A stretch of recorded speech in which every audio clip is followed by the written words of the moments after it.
Good morning. Good morning. Good morning, everyone. God, I love that intro. Was it stuttering for you, Steve? Yep. Yeah, I was hearing the static too. Yeah, it wasn't. I didn't hear the static, but I heard this. I saw the stuttering in the video and stuff. So yeah. Well, we're getting Colonel Murphy, guys, this morning. We've been working on that and policies. Yeah, as usual. And he's not even here to blame. No, but we'll blame him anyway. We will blame him anyway. How's everybody doing this morning? I'm doing good. Oh, sorry. Sorry, Claude. Oh, what? I stepped over you. Oh, yeah, I'm used to it. I'm doing pretty good. My wife's not. She's got the virus, but so far I'm proving all the experts wrong and how contagious it is because she's had it for 10 days. I still don't have any symptoms. So anyway, yeah, good morning, everybody. Yes. Good morning. Welcome to another Saturday morning.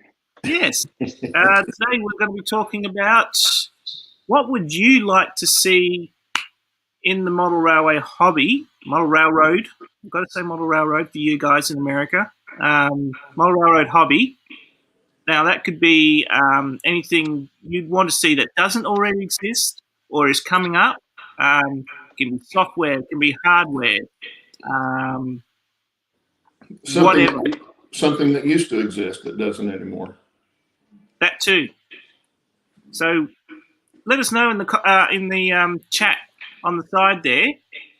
On the side, I got it right this time. That would be good because I can't think of anything. Allie and I were talking during the break, and I can't think of anything offhand. So jog my memory, please. Help me come up with an idea. Well, one of the things I'd like to see are more decoders with preloaded sound, where you don't have to load the files on. You know, like Shannon does all the time. He's always talking about having to load files up. And it's complex making new ones too, especially Steam. Well, and I've bought a few TCS decoders and put them in, and I like them because they've got the sound assist with them, and they're real easy to change things on them. But they're preloaded with a lot of sounds. And I guess there's going to always be somebody out there that's going to want a particular sound. I mean, I know like, was it the Durango and Silverton Railroad has I think it's a three chime whistle on their K28, I believe it is, that is not like any other steam engine. But that's getting pretty picky. And I guess you could, if you could find the file for that, if somebody had it, you could load it on, something. But to me, that's a little picky. I don't know. I'm just not that picky about it. But I would like to see more sound decoders. Like I'm waiting for TCS to come out one for the PBA and PB. Let me say that again. PA1 and PB1. Decoders to fit those for the I think they're Stewart is what I've got. No, take it back. They're Proto 2000, but I'm not sure if they're the Proto 2000 that Lifelike had or the one after that or whatever, however it played out. I've not researched it enough, but they don't have one on their site for any PA engine. So I'd like to see something like, some more stuff like that. That'll probably be a long time coming with all of the economic stuff that's gone on with U.S. and China, because I know all this stuff's made in China. I'd like to see more of it made here in the States so it's more readily available. Marty says he wants more N-scale vehicles that aren't 3D printed because he can't paint the fine details. Yeah, that's good. Yeah. I'd like to see more 30s and 40s vehicles. There's lots of 20s vehicles out there and a lot of 50s and 60s stuff, but not a lot of 40s stuff. Now, they didn't build a lot of 40s vehicles, in real life because of the war, but there are even less models of them. So I'd like to see more of that because that's what I'm modeling in. Hey, some Sparky. of the other stuff is, I can't think. My mind's going blank on me. I had something I was going to say. You got put on the spot. Yeah, Isn't that what happened to you, Steve? it did. I still can't think of anything. Deer in the headlights. That duh. I'm just watching chat go by. And everyone's saying good morning. So good Everybody's morning saying to good morning. chat. Welcome to some of the newer people. I did notice there was a new one in here. I'm only seeing 6 thumbs up. Come on, guys. Give it a thumbs up. Like the channel. It screws up YouTube. Because if you like it and thumbs up, it shares it more. I know what I'd like to see come back is microtrains bring HON3 back. Ooh. Rolling stock. I'd really like to see that. The Closet Branch also put a post here saying, I'd like to see N-scale version of Athern Blue Box. Cheap kits but upgradable. That's interesting. Yeah, that'd be, anything, any scale, stuff like that. Yeah. They were good, Blue Box stuff. I loved Blue Box stuff when I first started. Yeah. Well, and the reason those can be made cheap is because there's enough people to buy them. But in scale, I think there'd be enough people anymore to do so also. The HON3 stuff that I do, it's the reason microtrains, I'm sure, dropped them is because they just weren't selling enough of them. So it's hard to stay in production on something that's not being sold, but right. It's a shame that they don't sell them anymore. You see, that's the problem I have with modelling what I model as well with West Australian prototype. There's such a small number of us over here that, you couldn't sell 200, 300, 400 units of anything. Like you're lucky to sell all those L classes that came out from Haskell and Southern Rail models, which the L class was a West Australian prototype. But even they were a hard sell in some of the liveries that they came out with. So, I'd like to see more West Australian rolling stock or locomotive. But you've got that problem with there's just not enough of us to model that prototype. So it's not justifiable for some of the manufacturers. Yeah. Yeah, the economic end of it is what's going to run it for sure, and that goes for pretty much anything. Even the new stuff that comes out, and it gets people buy it right away. But then if it's not something that has to be renewed often enough, where they have to go back and buy more of it, it's not going to get carried on. So I know when I see something now, not necessarily something new coming out, but anything I see, like. I get a lot of my stuff on eBay. If it's something I know is not in production, if it's not just crazy in price, which a lot of times it is, I try to buy it. And I've got so much stuff now that I may end up turning around and reselling it. But I know if I bought it, then I had it to use if I wanted it. And if you didn't get it, then you may not get it down the road. Excuse me. Yeah, even Crazy Joe's saying that there is a lot of sellers stop carrying ON30 stuff. And ON30, there's quite a few modelers out there modelling ON30. So even such a popular scale like that becoming hard to find is really a sign of the times, isn't it? Mm-hmm. Yeah. The current economic situation is kind of thrown a wrench into an already tough deal for modelers, but on the ON30 stuff, it's popular because it runs on HO track, and Bachmann started making stuff that was relatively inexpensive for it. And that's why it made such a comeback, because it's one of those, it was kind of like HON3, whereas if you wanted to do that scale, you almost had to build everything yourself, including the engines, because they just didn't offer it commercially because there weren't enough people interested in it. So, well, Allie, don't you have that problem in S scale, Allie? Yeah, that's sort of where I was headed with my previous topic. You're right, Steve, and that's where the beauty of things like casting and 3D printing come right into their own, because some of the early 3D printed stuff and some of the even shapeways stuff is not that flash, and but technology has really developed now to the point where you go to places like iMaterialize in Belgium, and they come up with some beautiful stuff, absolutely gorgeous stuff that needs little to no sanding or and assembling. If you get someone who's a really good engineer at designing some of these models, some of these you can put together yourself with relatively little to zero experience. I mean, if you put together an Airfix Spitfire or something like that from early days, you can assemble one of these quite easily.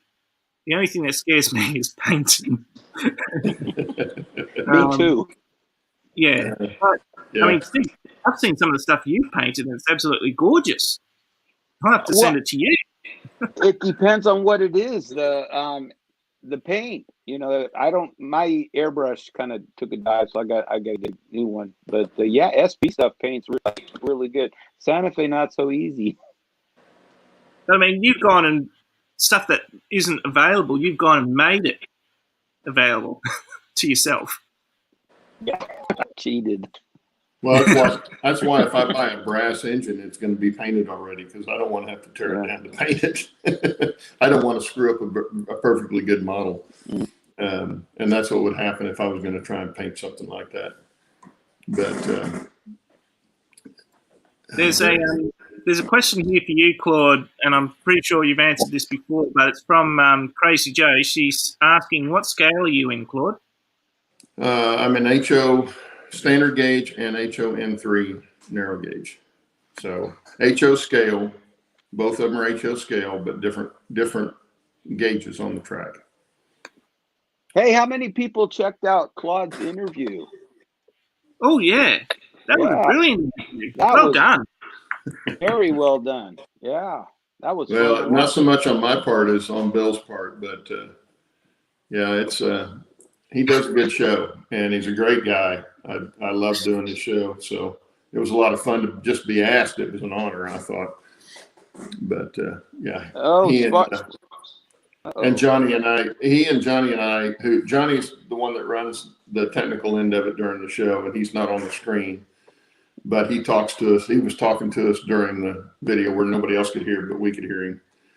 So you probably, if you watch close enough, you'll see a couple of places where he asked a question and we answered it without a question being asked on air. But I was wondering what that a couple of great guys, and they do a good job for the community. So it was a lot of fun. Maybe we could put a link to his channel in the description at some point. Sparky says we need ears. Sparky says we need ears. I'm not going to wear ears. I don't think I can get you those wet ears. No cat ears. Mine are big enough. I'm not gonna, no ears and no wigs. No, not wearing no cat ears. Might wear a bow or something like that on my head, but I'm not going to wear cat ears. Crazy Joe's got another interesting comment. I'm not sure who she's referring to. This guy does 3D prints that are very affordable. I assume there was a link that Crazy Joe was trying to send us, but maybe hasn't come through. I didn't see it. But yeah, 3D printing and technology involved with that is really coming to its own these last couple of years. Yeah, and but there again, unless you're doing it yourself, then you've got to find somebody that does stuff for you. Yes. It's a search to find, but it can be done. And the good stuff is not cheap because it takes so long to do. And the plasma printers, from what I know, is it plasma? Resin printers are the ones that print so nice, but they cost a lot more to do, I think, if I'm not mistaken. Yeah. We do have a resident expert in 3D printing. I'm hoping I can get him on the show later on this month or beginning of next month. His name is Chris, so hopefully we can get him on later on. I tried contacting him tonight, but I think he might be asleep. It is pretty late here. So look forward to that. Watch this space. Crazy Joe's just come back. The one that she was referring to is Riz H. Flowers. And he's on Facebook, apparently. Okay. So one to look up for you guys who are interested in doing 3D printing stuff. Apparently he does all scales, so very interesting, Joe. Hopefully maybe we can get him on here as well. Well, some of the you're talking about casting too. I do have a couple of things that have been resin cast. A couple of cars that I'll use for a base model and then have to detail. But they're not bad, and they were very inexpensive. They were less than $10 a piece. So I took a shot on a couple of them, and I'll detail them and hopefully get them to look pretty good. But that's another option. But there is still there again. You got to find somebody that's got that ability, or do it yourself. And if you're doing it yourself, you've got to have something to start with. So you've got to have a master to make a mold of, to then go and do a cast. And by the time you buy all your molding stuff and your casting material, you could have bought something commercially easily, probably 3 or 4 of them. So, unless you really need a lot of them to do it. Yeah, unless you're doing now. See, like on my tunnel portals, I'm using a lot of the Campbell's models, random stone portals, and I have to have a bunch of them for the layout. So I bought molding stuff, and I also did footings for my bridges and stuff with the same stuff. So it paid for me to buy that stuff, the molding product, and make my own plaster casts out of it, because I'm going to do enough of them just for me that it made it worth it. Cheaper than buying them all separately, commercially. But on a car, unless you're going to turn around and try to sell it on eBay, or you've got a friend that wants a bunch of them or something like that, it's just not feasible to do cost-wise. Doesn't mean you can't do it, but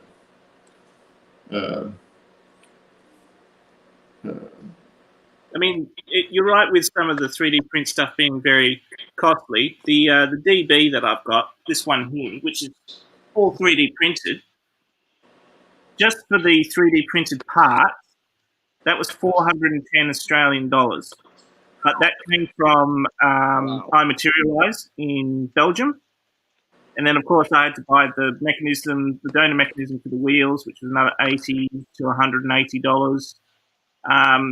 The decoder, the light, all that other stuff, the brass for the handrails, and other details on the front there. So it does become a fairly expensive model once done, but I can now say I've got a model that no one else has got. Mine is very exactly. Unique. And if you're after something like that, then it can be done. It's like a lot of the narrow gauge stuff, regardless of what scale it is. If the stuff you see guys have at shows, those most of the time are not kits. They're mostly scratch built stuff. And the guys that are really good at scratch building stuff can make stuff look phenomenal. But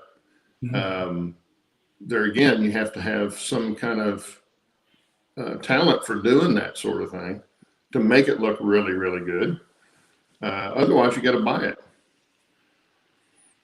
So I've been lucky that you can buy those 3D prints from a guy here in Western Australia, and he's already done all the work. But in saying that, you can, if you're looking for masters as well for casting, you could always 3D print a master and then use that, which is what one of the people I know over in South Australia does for South Australian SN 3.5. They 3D print the masters and then cast them from that. I wonder how many people actually go back to kit bashing as opposed to 3D printing. I mean, years ago, you know, when I was in HO scale, you kit bash stuff because it wasn't available. So, I mean, do people still do that very much, or do they just go with kit, you know, with 3D printing? Sure, that steel bridge I put on the front of the mountain. That's it's not really kit bash. Yeah. That's just a modified. Yeah. I used the kit. Now I did use some other stuff in it.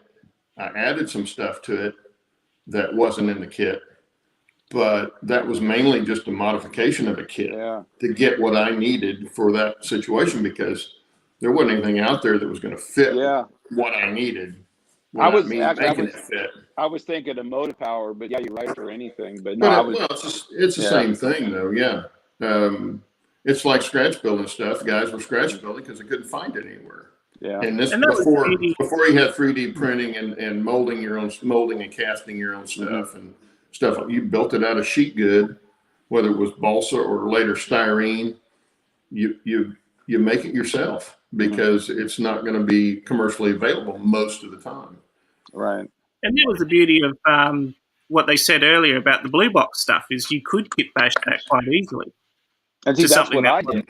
Yeah, all my stuff was after. With the exception, I had one Atlas that this was years ago. I kit bashed a Santa Fe SD26 out of an Atlas SD24. Because, you know, 30 years ago, you had to do that. Well, it's like I was after a small diesel, a switching diesel to pull my track cleaner on the narrow gauge tracks. Well, I found a guy on eBay that takes an Athearn engine, and he's done it with several different kinds. Some of them he's kit bashed them together. I know he took two SW1000s, I think, and cut the cab off of one of them and made a center switcher out of it. You know, chopped them down and glued them back to back and made a center switcher out of it, and then narrowed the gauge on the wheels for narrow gauge. You know, so he offers those already done, which is nice. And I bought one of the little diesel switchers from him.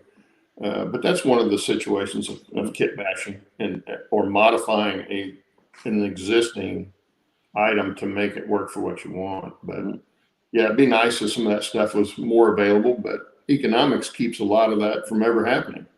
Sure. And that's why you end up got to do it yourself.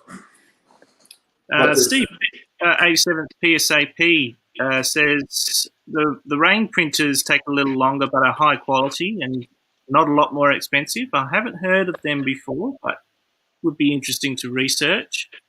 And he also says it seems with 3D printing you need a couple of different printers based on what you're building. Yeah, it depends on whether or not it's a structural part, like a chassis, or if it's a detail part like a horn or a hose or something like that. It does depend on whether or not you need the strength in it or not. So he makes a good point there. Yeah. Well, and there again, if you think you're going to need it enough, you can buy your own 3D printer. If you want to pay for the printer enough to have it. It was kind of like we were talking before the show of moving. You know, I don't do JMRI because my computer is not up in my train room, so it doesn't help me much, you know, not having it up there. But then I'm also on a Mac, so from what I understand, it doesn't work on Mac. But I'm not going to buy a computer to put in my train room just to have a computer up there. To me, it's not that big a deal that I'm able to download stuff off the internet and put it on my railroad. I'm sure some people are, and that ability is there if you want it. But for me, that's not a big deal. Now, for 3D printing, how much cleaning up of the material is there before you paint it? Because I don't know anything about it. I mean, once you 3D print it, how much, fine From what tuning I do you have to do before you're ready to paint? From what I understand, you do have to wash the material, and you must wear gloves as well because it's quite toxic stuff that the resin is made out of. Really? From what I understand, like Luke Towan does some brilliant videos on 3D printing because he uses several different 3D printers for, and they're quite inexpensive as well. He uses them for detailing parts and stuff like that on his dioramas. And he goes through the process of printing or doing the design, printing, and clean up afterwards as well. But again, you have to be very careful with it, from what I understand. Interesting. Yeah, I believe he washes it in isopropyl alcohol. He does that a couple of times, and then he lets it cure in a UV light. Like what you do with, you probably wouldn't know. Like when you get your nails done at a nail salon. Yeah, I wouldn't know that. Those UV lights. Yeah. So he puts them under one of those, and that helps it cure a little bit quicker because it does need time to cure. Like anything does, it's the same as casting. You've got to leave it to cure, otherwise you're going to get some very floppy castings, or it's going to melt on you. Yeah. And sorry, you go, Claude. I was going to say that I know some of the cheaper printers, I don't think the resin, but just the regular printers tend to leave little lines. I've got some stuff that I had printed up, some guns and stuff that were printed up to put on some of my RC airplanes, and they leave a little, it's a rough surface. It's you can see, if you look close enough, you can see where the printer, was going back and forth and laying a layer at a time. Yeah, you have to clean some of that up on some of the cheaper printers, but it all depends on the material, I think. Resin tends to leave a lot of those out, but and that's why people like them. But if you're clever with some of the printing, a lot of the guys I know, they print things on a 45-degree angle like that, so the striations go that way, and you don't notice them when you put the model horizontal. Much, but give them a light sand, and you can't see them anyway. Or you can use like Mr. Surfacer and spray that all over it, and that takes them away. But you've got to be careful with that because you don't want to take away the detail as well. Yeah. If you've got a highly detailed model. Well, I would think too, it'd be the bigger, flatter surfaces that would show that more than a small detail part is not going to show it as much. Yeah. And when you paint it too, sometimes that hides it as well if you get thick enough paint as well. Steve 87 PSAP says, printers aren't that expensive. The resin printers have a smaller base overall. And he's also pointed out that JMRI is available on Mac. There you go, Claude. You'll have to find it. But I'm not buying a computer to put up there, so it won't really matter. But no, it's, JRMI is not something that is going to be needed on mine. But I had vaguely looked at it a little bit about doing CVs on decoders and that sort of thing. So that would have been helpful to me more than anything else.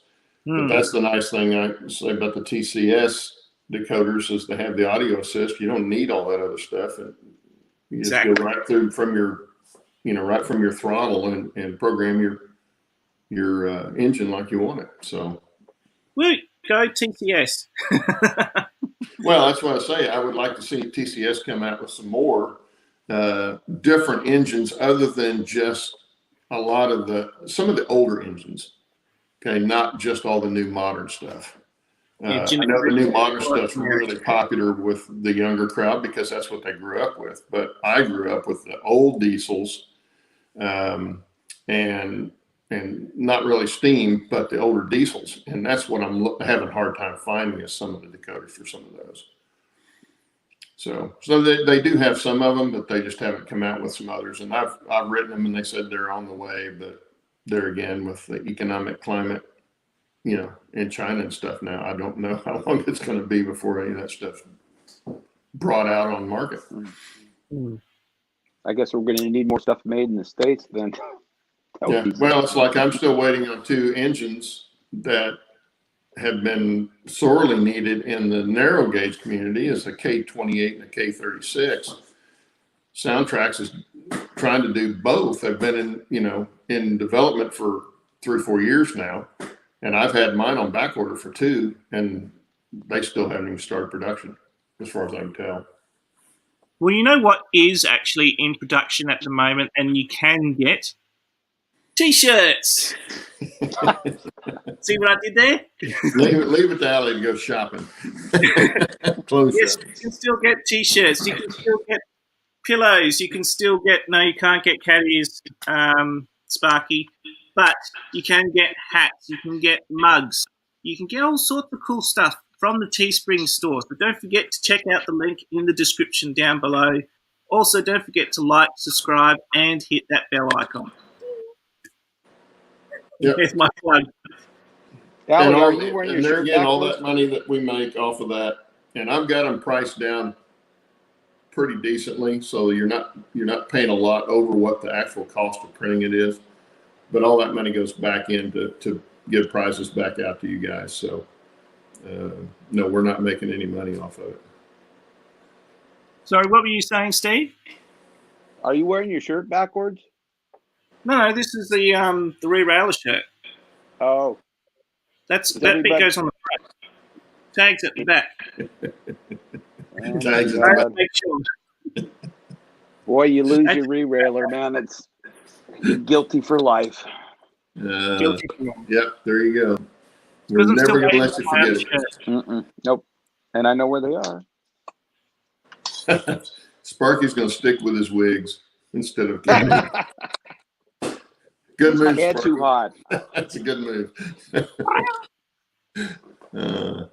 PBRR engineer says he wants to stick with you, Claude, with the older prototypes. He wants to see if more of them available.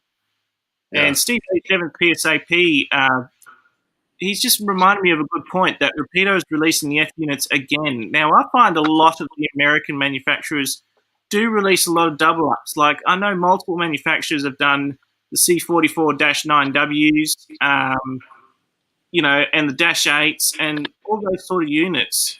But a lot of the time, they repeat roads and repeat numbers.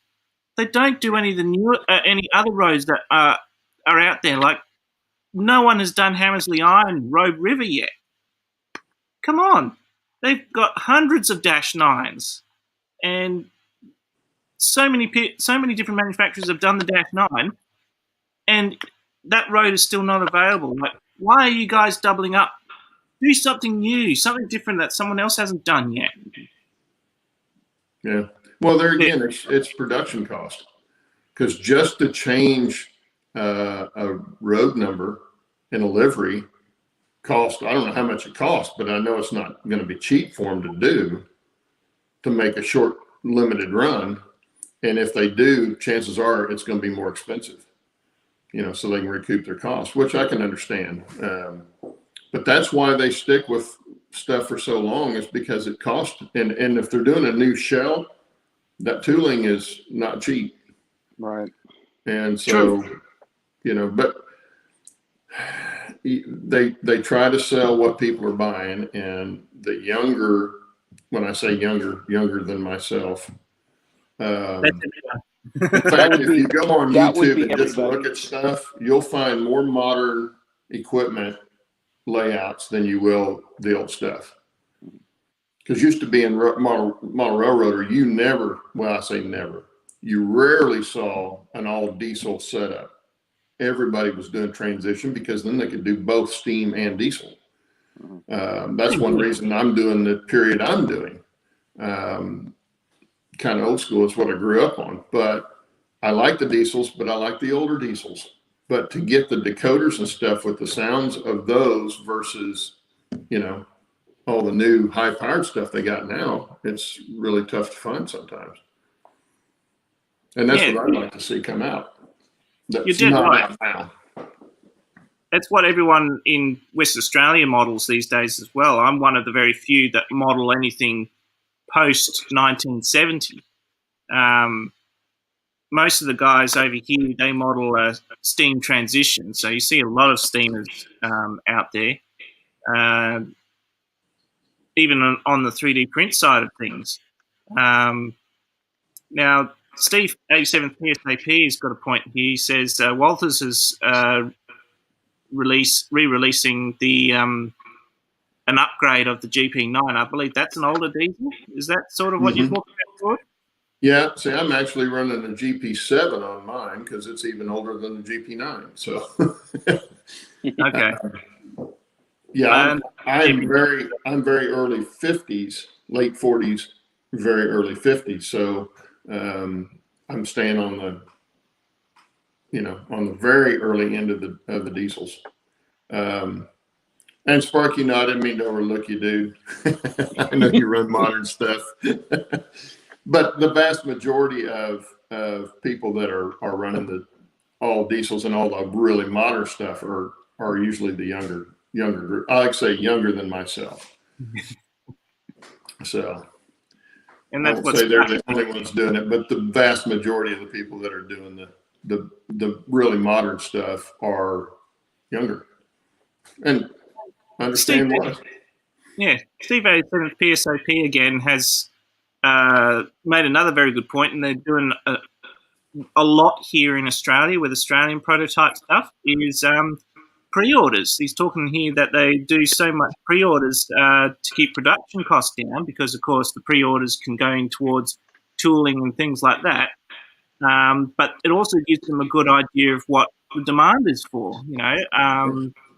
If you get more pre-orders on one particular road number than another, then that road number will get rerun again in the future. And Ozcision, Southern Rail Models, all of those guys do exactly that. Most of the Australian manufacturers do that,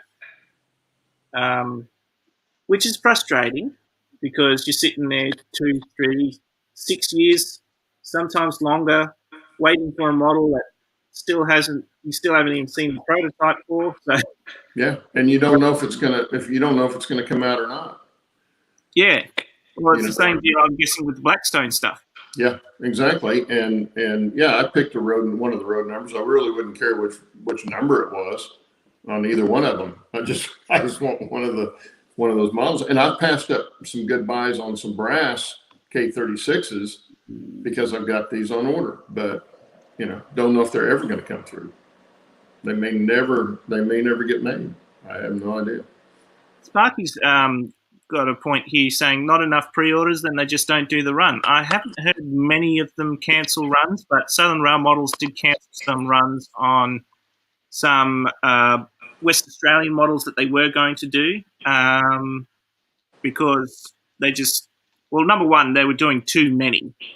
And the factory said, hey, whoa, too many numbers, too many colour schemes, cut some of them down. And the other thing as well was that, again, West Australia is a small community when it comes to model railways, so they just cut them off.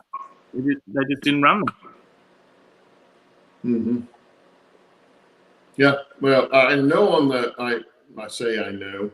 I have a good feeling on the Blackstone, the two in question that they've had in production or had in development. I think they've got enough interest to do them. Their problem has been with the factory in Japan and China, and they were moving, or I don't remember the whole story. It's been a year since I read that story, but they were having a problem with the company that was producing it. So, and now, because of all the other stuff that's been going on, trying to find one in China that will do the production is not easy for them. So I think that's their main holdup. I think they'll do the run if they ever find find a factory that'll do it for for the price that they want to do it for. Because everybody that's pre-ordered has pre-ordered at a set price. Well, every year that gets put off, that goes into their profit on it, and they may end up doing them and then having to come back and say, well, it's going to be $200 more or something. I don't know. In which case, then they may lose a lot of their orders. Yeah, that's the thing.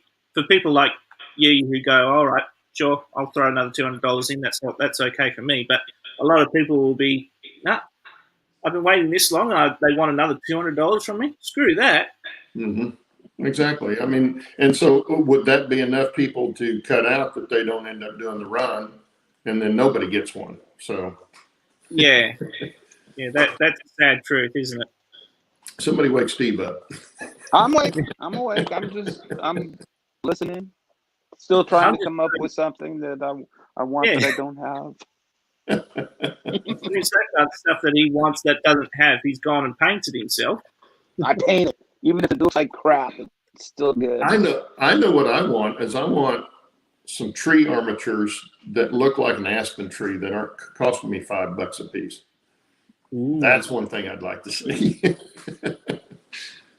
Because what I've done with mine are, I had some cheapo wire trees that I tried to make look like it, but they just don't look like aspens, even with the right color leaf on them. It just doesn't look right. So because you're gonna I'd have like to see that. You're going to need a lot of them too. Well, yeah, I'd like to put a lot of them on there. It just depends on what I can find that'll work. I need to go out in the garden, in the flower bed in the back, and see if I can find some, just twigs and stuff that would work well. But I don't know that I've got any plants out there that'll work for that. So I don't know. But what's Steve say here? I don't know. It's a lot. Where they ran 500 for the first Amtrak model to make it limited. Then they had such a huge demand, they were going to do a big run. There you go. The Amtrak was going to do a 500 limited run, and they had such huge demand that they ended up doing a bigger run. So they made some good money on that run. And Constitution did the same thing. They did the GAN-coloured AN class, and when they started seeing them appear on eBay for stupid prices, $1,000 for a model that was only $300 originally, that's when they decided, all right, well, we'll throw some more out there. And of course, the price on eBay went down because they were available again. But it was interesting to see how that all turned out. That all of a sudden, more of these models appeared after them appearing on eBay for stupid prices because they were sold out. And then if they're only going to do 500, they know that's what they're going to do, and they're going to do 500. They're going to do a set price because they know what their cost is going to be. So they do it for that, and then they turn around and make another 2,000 for that same price. Well, if they'd have known that ahead of time, they would have put the model out for a lot cheaper price. So it's not really their fault that happened because they don't know exactly what the demand's going to be. But that's why you see a lot of the pre-orders now, because they get the demand ahead of time. The problem is a lot of guys don't want to pre-order something because they don't know if it's ever going to come through. Yeah, there's a lot of those people too that they don't want to buy something until they can see it in their hands. They can go to the hobby shop and see it on the shelf and go, I want it. Or, I don't want it. Well, see, but that's one thing the internet has brought on, is the ability to see something before it's even close to production. Because used to be, it had to be on the back of, Model Railroader or something, where they're showing what's coming out, and you went from that. That was the only thing you had, something like that, or Trains magazine or Model Craftsman, one of those. If you didn't see an ad for a pre-production setup, then you had no idea what they were coming out with until you went down to the hobby shop. That's exactly the same thing happened with Australian Model Railway magazine, which pretty much these days now is just a glorified catalogue. Yeah, that's one thing I'd like to see come back too is brick and mortar hobby shops. I know it's not going to happen, but I really miss going into a dedicated hobby shop that's got pretty much one set genre of a hobby that they do, whether it's airplanes or plastic models or doll houses and we used to have all those here in Tulsa just not that long ago. In fact, one that I was buying when I was doing plastic airplane models, he did that. He did all the plastic models in the front of the store, and she did dollhouse stuff in the back of the store. And they did a phenomenal business because they were the only ones in town doing it. But they both retired, and nobody took it. Nobody bought the business and took it over. But I'd like to see a train only, obviously, hobby shop that I can walk into and see what I'm actually getting, as opposed to trying to have to guess online what it's going to be. I hated doing that with airplanes. When I was doing RC airplanes, I could buy a kit. The kit wasn't the problem. It was all the hardware stuff that I needed to do modifications, and to try and buy it online and just go by the size that they give you. You give somebody the size of a screw, it doesn't tell you how big the head of the screw is. And a lot of times that comes into play. And so I always preferred to buy that stuff at a local hardware store if I could find it. Because I couldn't tell what it was going to be like if I ordered it online.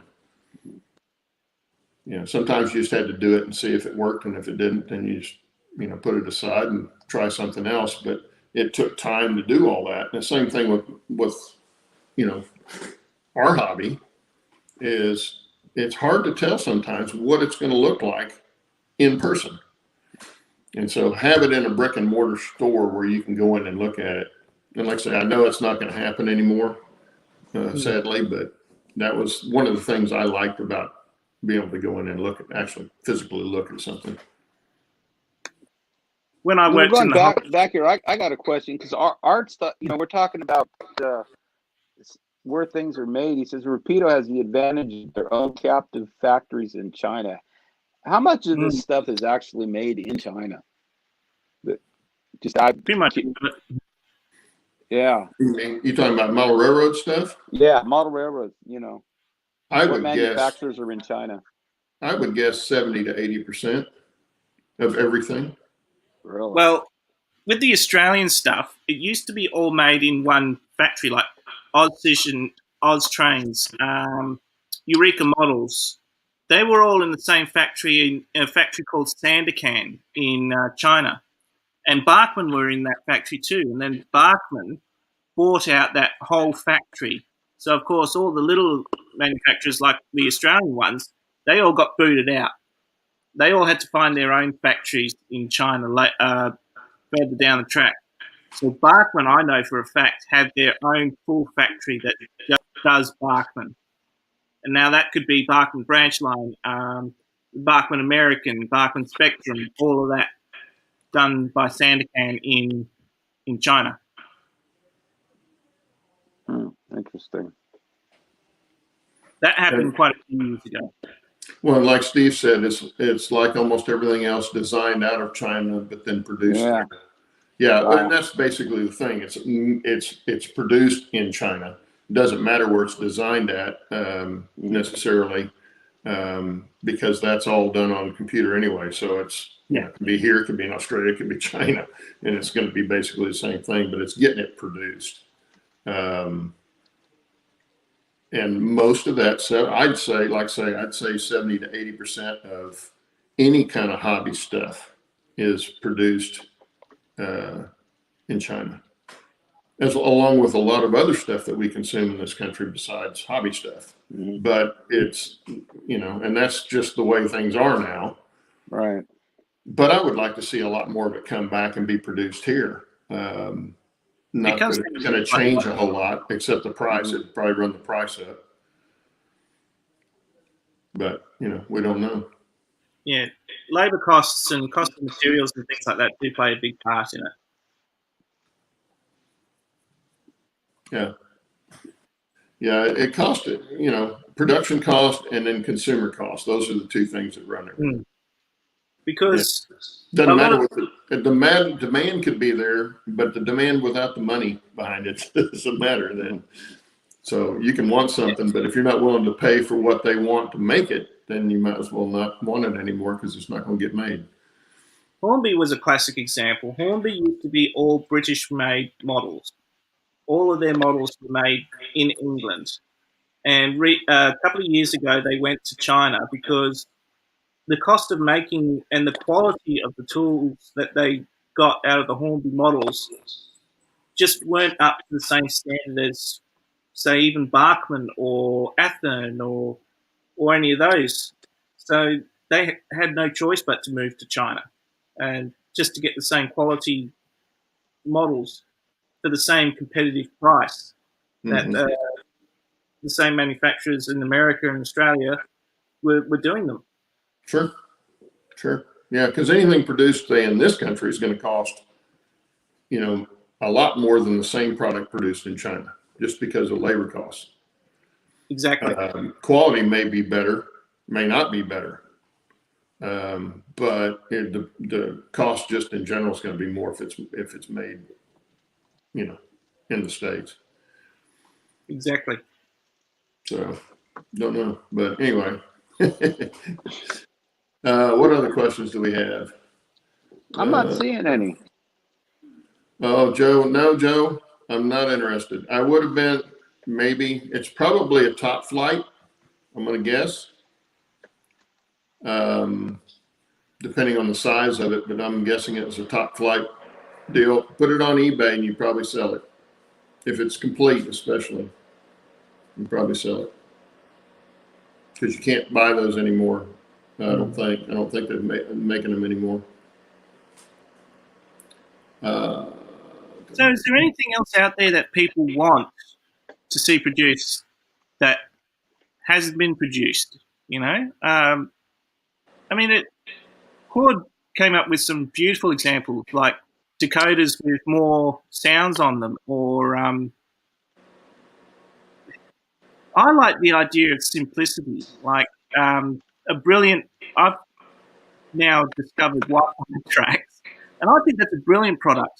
Not only is it Australian made, it costs only 150 Australian bucks, and it's simple. I don't need JMRI to use my phone. If there were more products like that to make all the more complicated JMRI functions available for model railroading, that would be what I'd like to see. And for 150 bucks, that's quite cheap. So, for the same sort of pricing, I'd be okay with that. Yeah. Well, when I first saw JRMI and was kind of reading about it and watching some of the stuff on YouTube on it, it struck me as a product that was brought out to do stuff that you want to do on your layout that wasn't commercially available, which it is. But it was also kind of aimed at people that like to do their own coding kind of thing. Write their own codes and stuff like that. And some people love that kind of stuff. I don't care for it. I can do it. I've done some of that kind of stuff in the past, but I don't like doing it. So I'm sure not going to do it in my hobby if I don't like doing it. So I'd rather have something that I can do that's like the sound audio assist on the TCS decoders. To me, it's super simple. 5 minutes and you're done programming your loco. And then you don't have to mess with it anymore. But I don't want to have to write a code to get it to do a certain kind of whistle and that kind of stuff. I don't know if that's exactly how JRMI is, but I know I've seen some of it where you can write codes in there and do stuff, And they got what do they call them, the boards the little test boards where you run the wires back and forth to make your own circuits and stuff like that. That's not my thing. So that's another reason I'm not going that way, because it just doesn't fit for me. And, it's like the DCC Plus, I think, is kind of like that, where, you write your own stuff. Well, I'd rather have one that's just a dedicated system and I just run it. An Arduino. Now, Dave, being as Arduino, maybe. I may be getting the two of them mixed up together. I don't know. But, I know it's more of what I don't want to do. You know, the wiring, the layout is hard enough without having to mess with all the other stuff. Hey, Dave, you Dave, in SFN scale, you said new N scale GP50. Are you asking? What are you asking? Are you asking if somebody makes that? He probably wants one. Yeah, because you can use a GP40. Steve said Really he'd hard. like a light rail system. It's really hard to tell the difference. Yeah, Steve 87 PSAP. There is an N scale one by Cato, which is and they do starter sets, and they're absolutely beautiful. They've got a new one coming out fairly soon, or it should already be out now. A Japanese light rail system, but you can get American light rail cars now in N scale. You could do that. Buy one of those systems and just put the American light rail systems on it. They are available. Yeah, for guys that want to do trolley systems and stuff. I've seen some beautiful trolley layouts before. Ooh, yes. But I saw those overhead catenary wires and I thought, no, I'm not doing that. I just finished that little Campbell water tower, Denver and Rio Grande Western water tower, and it's got the chains that pull the spout up and you got to run them through the. That was about having me throwing it against the wall. Once you get done, it looks beautiful. But man, you talk about some small stuff, and my big fingers just don't. My big fingers with arthritis don't match very well with that. It turned out really nice, but it about had me pulling my hair out. And yes, I've still got hair.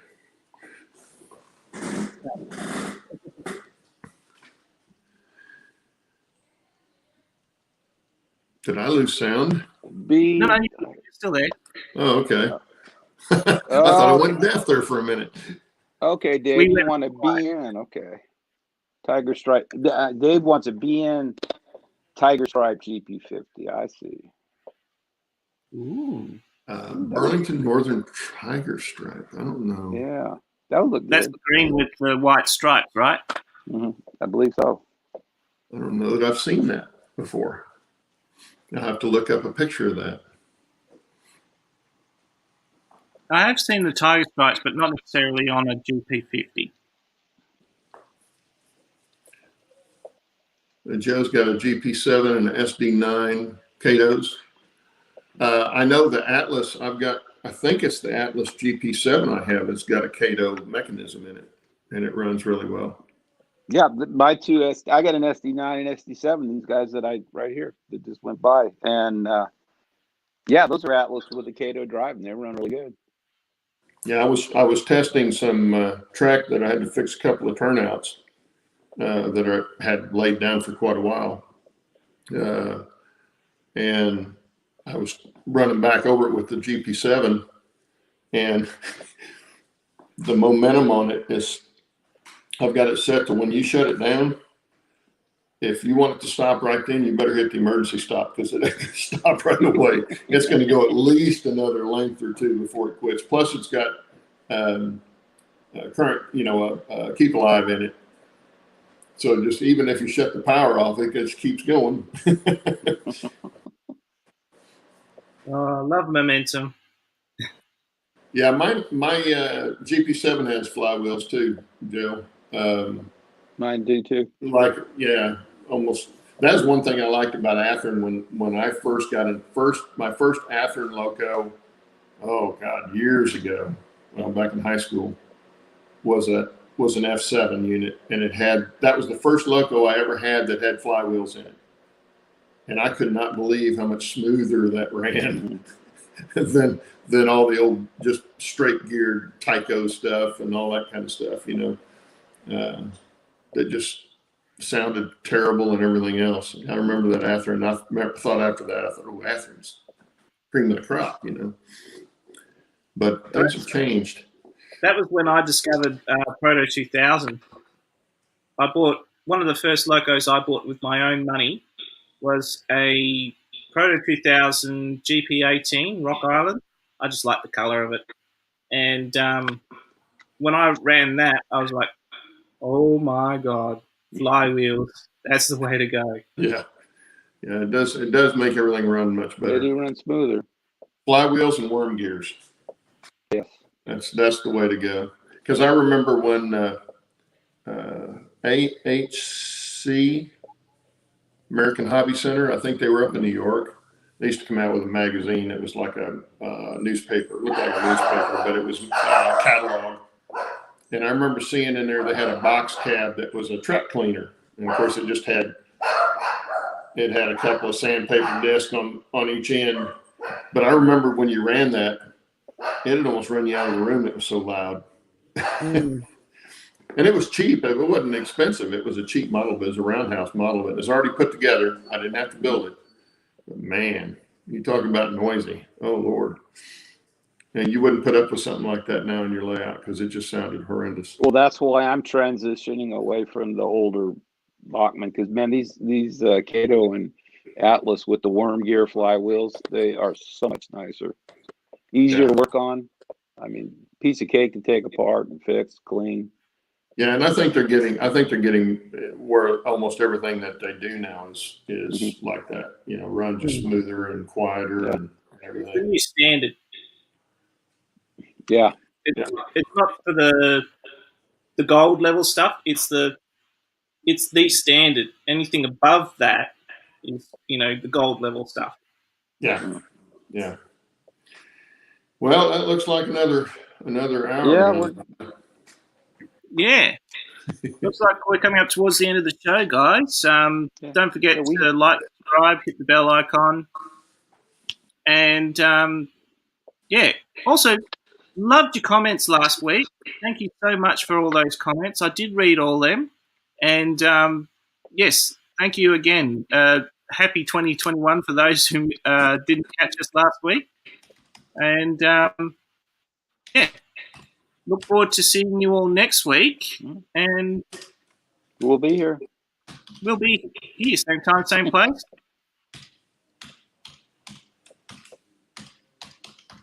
What's this? I like TCS Dakotas with the brake function. That's a good point. Yeah, it's and I don't know that I've used that so much as I've used just the emergency stop on the DCC system. Because I know where that button is. I can hit that real quick. And there again, I haven't learned all my stuff because I haven't run enough trains yet to play with all my throttles and stuff and learn. Okay, this button's here, this button's here, this button's here. I'm getting there, but got a lot more to do first. Anyway, don't we all? Get off here and get back to your model railroad and start learning some of those CVs. Huh? Enjoy your weekend. Thanks, guys, for showing up, and we'll see y'all later. See you later. Bye.